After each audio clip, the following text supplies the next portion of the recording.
दोस्तों, क्या आपने कभी एक ऐसी जगह पर रात बिताई है जहां पर आपको लगे कि आप अकेले नहीं हैं? ये एक ऐसी जगह जहां हर कोना एक खौफनाक रात को छुपाए बैठा हो। दोस्तों, आज की इस कहानी में मैं आपको एक ऐसी ही सच्ची घटना के बारे में बताने जा रहा हूँ। ये जो घटना है, ये एक पुराने हॉस्पिटल की है। दोस्तों, वीडियो के एंड तक जरूर बने रहना, क्योंकि जो वीडियो का लास्ट है ना, वो आपको आज रात सोने नहीं देगा। इससे पहले मैं वीडियो शुरू करूं, आप लोग हमारे चैनल को सब्सक्राइब जरूर करें। तो चलिए दोस्तों, वीडियो शुरू करते हैं। दोस्तों, ये जो कहानी है, ये है रोहित नाम के एक लड़के की। अब जो रोहित था, वो एक प्राइवेट हॉस्पिटल में सिक्योरिटी गार्ड की जॉब किया करता था। और वो जो हॉस्पिटल था, वो शहर के बाहर था। अब रोहित का रोज आना जाना उस हॉस्पिटल में हुआ करता था। और वो जो हॉस्पिटल था, वो काफी पुराना हॉस्पिटल था। उस हॉस्पिटल के बारे में कई बातें भी थी कि उस हॉस्पिटल में जो तीसरी मंजिल है, वहां पर कुछ अजीब घटनाएं घटती हैं। इन सब चीजों पर रोहित बिल्कुल भी विश्वास नहीं करता था। रोहित इन सब चीजों को वहम मानता था। अब एक दिन रोहित की जो जॉब थी, वो रात 11 बजे से सुबह 7 बजे की हो गई। सब कुछ सही चल रहा था, लेकिन रात के 1 बजे के आसपास रोहित के साथ कुछ ऐसा हुआ जिसने रोहित की पूरी जिंदगी ही बदल दी। रोहित सीसीटीवी कैमरे की निगरानी कर रहा था। तभी रोहित की जो नजर थी, वो तीसरी मंजिल के सीसीटीवी कैमरे पर पड़ी। रोहित देखता है कि वहां पर एक औरत सफेद साड़ी पहनकर कॉरिडोर में चल रही है धीरे धीरे। ये देखकर रोहित को लगता है शायद ये कोई मरीज होगी। लेकिन रोहित अपने रिकॉर्ड में उसको चेक करता है, तो रोहित को पता चलता है कि उस टाइम पर तीसरी मंजिल पर कोई भी मरीज भर्ती ही नहीं है। ये देखकर रोहित के रोंगटे खड़े हो जाते हैं कि आखिर वो महिला कौन थी।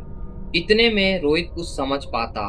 इतनी देर में ही कैमरे में कुछ गड़बड़ी हो जाती है और कैमरा एकदम से बंद हो जाता है। करीब 30 मिनट बाद रिसेप्शन पे फोन बजा, और जैसे ही रोहित ने उस फोन को उठाया, दूसरी तरफ एक महिला की बड़ी धीमी सी आवाज थी कि मुझे बचा लो।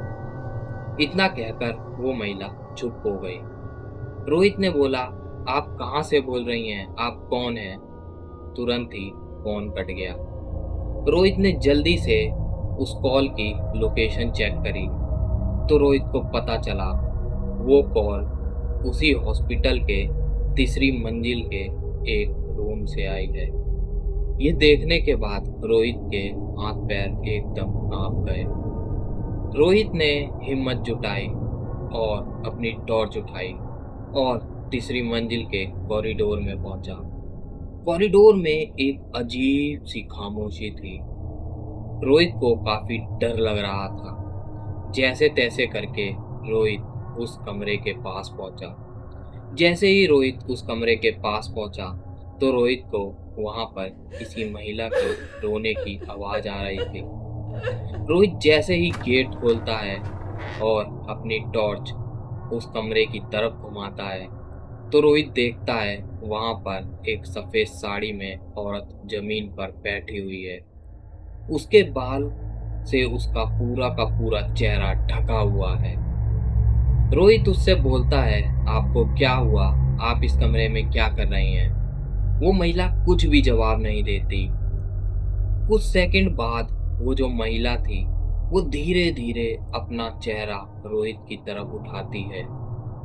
जैसे ही रोहित उसका चेहरा देखता है, रोहित के पैरों तले जमीन ही खिसक जाती है, क्योंकि उस औरत की आंखें एकदम सफेद थीं और उसके चेहरे पर खून के निशान थे।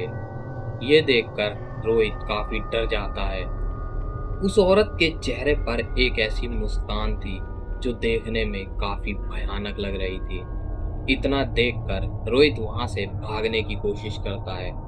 रोहित जैसे ही दरवाजे की तरफ पहुंचता है, दरवाजे एकदम से बंद हो जाते हैं और रोहित जैसे ही पीछे मुड़ता है, तो वो देखता है कि वो जो औरत थी, वो एकदम रोहित के पीछे खड़ी है। रोहित बड़ी तेज से चिल्लाता है और रोहित वहीं पर बेहोश हो जाता है। और जब रोहित को होश आता है तो रोहित देखता है कि पूरे हॉस्पिटल का स्टाफ रोहित के पास में खड़ा है। रोहित के साथ जो कुछ हुआ था रोहित सबको सब कुछ बता देता है। इतना सुनकर एक बूढ़ा आदमी वहां पर आता है और बोलता है कि तीसरी मंजिल के उस कमरे में एक औरत की रहस्यमय तरीके से मौत हो गई थी। तब से आज तक उस मंजिल पे उस कमरे के पास कुछ अजीब सी घटनाएं होती हैं। ये सुनकर सभी लोग जो सीसीटीवी कैमरे थे उसको चेक करते हैं तो वो देखते हैं कि रात 2:17 पर रोहित कॉरिडोर में चल रहा है। रोहित के पीछे ही एक सफेद साड़ी में औरत चल रही है, लेकिन रोहित को कुछ भी पता नहीं है। ये देखकर सभी लोगों के रोंगटे खड़े हो जाते हैं। दोस्तों, आज भी वो कमरा बंद पड़ा है और आज भी उस कमरे से रात के टाइम पर किसी औरत की रोने की आवाज़ सुनाई देती है। दोस्तों, अगर आप रोहित की जगह होते तो आप क्या करते? हमें कमेंट में ज़रूर बताएं और हमारे चैनल को भी सब्सक्राइब जरूर करें। तो इसी के साथ दोस्तों मिलते हैं नेक्स्ट वीडियो में।